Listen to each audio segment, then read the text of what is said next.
Bom dia, tudo bem? Vamos fazer nossa agenda de reforma íntima do dia 8 de dezembro de 2024. Reflexão e vivência em torno do Evangelho. Assim será no dia em que o Filho do Homem aparecer. Nesse dia, aquele que se achar no eirado e tiver dentro de casa, seus haveres não desça para os tirar de lá. E do mesmo modo não volte atrás aquele que estiver no campo. Lucas 17, 30 a 31. Meta do mês: desenvolver a gratidão e combater a ingratidão. A ingratidão é filha do egoísmo e o egoísta topará mais tarde com corações insensíveis, como o seu próprio o foi. Allan Kardec, em O Livro dos Espíritos, pergunta 937. Meta do dia: exercitar o amor e a gratidão aos mestres e professores por terem colaborado com a nossa formação intelectual e cultural. Sugestão para sua prece diária: prece de amor aos semelhantes.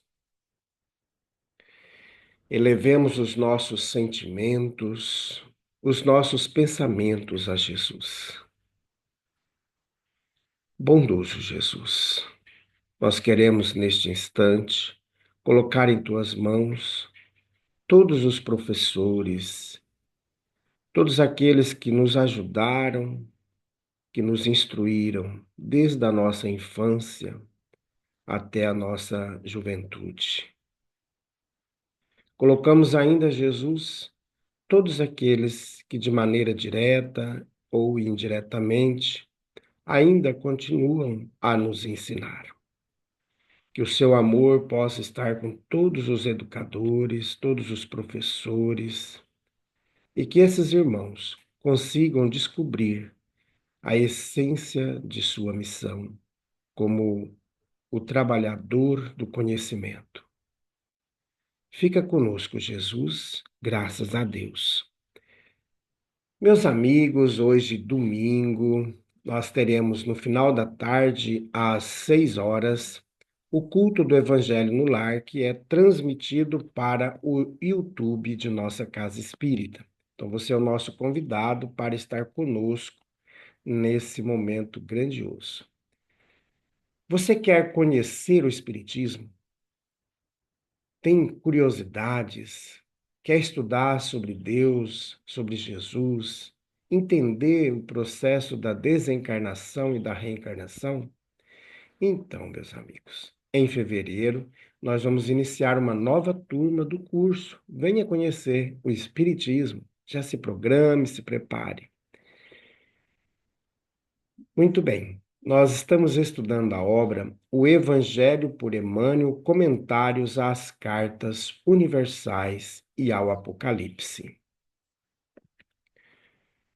Não faleis mal uns dos outros, irmãos. Aquele que fala mal de um irmão ou julga o seu irmão, fala mal da lei e julga a lei. Ora, se julgas a lei, já não praticas a lei, mas te fazes juiz da lei. Carta de Tiago, capítulo 4, versículo 11. Maledicência. Nem todas as horas são adequadas ao ramo da ternura na esfera das conversações leais. A palestra de esclarecimento reclama, por vezes, a energia serena em afirmativas sem indecisão. Entretanto, é indispensável grande cuidado no que concerne aos comentários posteriores. A maledicência espera a sinceridade para turvar-lhe as águas e inutilizar-lhe esforços justos. O mal não merece a coroa das observações sérias. Atribuir-lhe grande importância nas atividades verbais é dilatar-lhe a esfera de ação. Por isso mesmo, o conselho de Tiago reveste-se de santificada sabedoria. Quando surja o problema de solução difícil entre um e outro aprendiz, é razoável procurem a companhia do mestre, solucionando-o à claridade da sua luz, mas que nunca se instalem na sombra à distância um do outro, para comentários maliciosos da situação, agravando a dor das feridas abertas. Falar mal, na legítima significação, será render homenagem aos instintos inferiores e renunciar ao título de cooperador de Deus para ser crítico de suas obras. Como observamos, a maledicência é um tóxico sutil que pode conduzir o discípulo a imensos disparates. Quem sorva semelhante veneno é, acima de tudo, servo da tolice, mas sabemos igualmente que muitos desses tolos estão a um passo de grandes desventuras íntimas. Comunicação de Emmanuel, publicada na obra Fonte Viva, da editora FEB, capítulo 151. Meus amigos, quando a gente se coloca numa posição de falar mal das pessoas, de pontuar somente os negativos da pessoa, os pontos frágeis dela, nós afrontamos a lei divina. Lá nos 10 mandamentos, nós temos um dos mandamentos que diz não levantar falso testemunhos.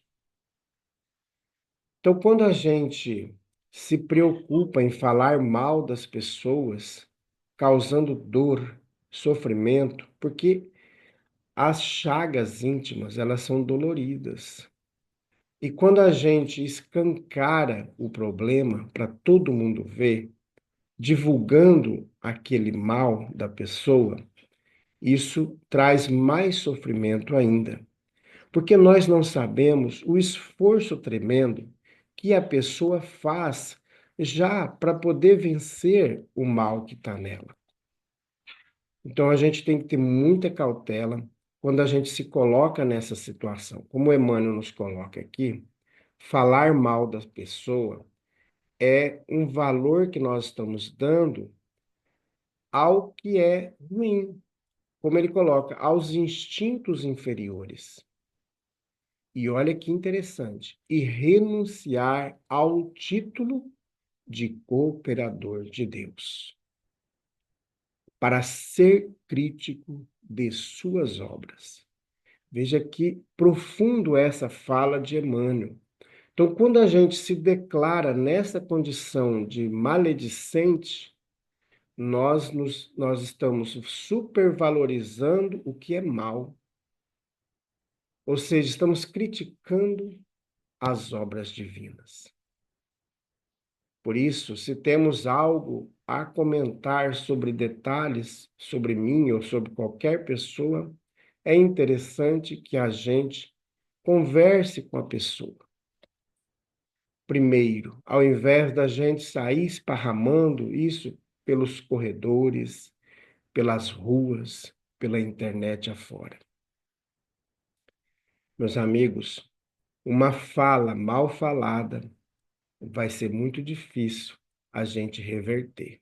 Por isso que é muito importante esse cuidado com respeito com o outro. Por mais que nós sabemos que a pessoa tem uma vida desregrada, mas não compete a mim nenhum comentário sobre isso. Nenhum comentário, né? Então é importante a gente pensar nisso. E é interessante que às vezes a gente gosta de alguns versículos da Bíblia ou do próprio Evangelho e a gente exclui um tantos outros.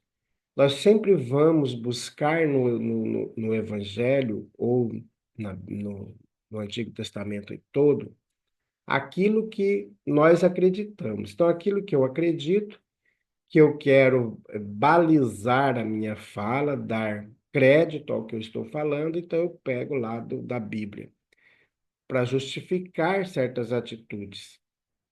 Só que a gente esquece que, com a fala de Jesus, quando ele diz: toda a lei e os profetas duraram até João, de lá para cá é anunciado um novo reino, é anunciado o amor.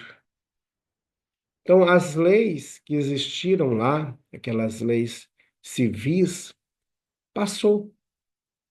Assim como nós temos nossas leis. A lei que valia em 1900, no ano 2000 já não tem mais sentido de existir aquela lei. A sociedade progrediu, mudou. Então, nós temos diversas modificações nessa estrutura. O que mantém firme são os 10 mandamentos. E aí a gente tem que balizar a nossa conduta conforme o ensino de Jesus. Amai-vos uns aos outros como eu vos amei. É isso que nós temos que buscar todos os dias fazer. Vamos orar, meus amigos. Graças a Deus, bondoso Jesus, nós queremos nesse instante colocar em tuas mãos todos aqueles que convivem conosco, todos os nossos companheiros de trabalho, os companheiros da casa espírita, que o seu amor possa estar com todos nós, Jesus, e que nós podemos daqui por diante tomar muito cuidado ao falar mal das pessoas, a ser maledicente, porque estamos supervalorizando o que é errado e deixando de ser cooperadores divinos. Nos ajude, Jesus, a fugir da maledicência, a desenvolver a indulgência, a fraternidade, o amor. Graças a Deus, que Deus seja louvado. Meus amigos, tenhamos um bom dia, fiquemos em paz e que Deus nos abençoe a todos.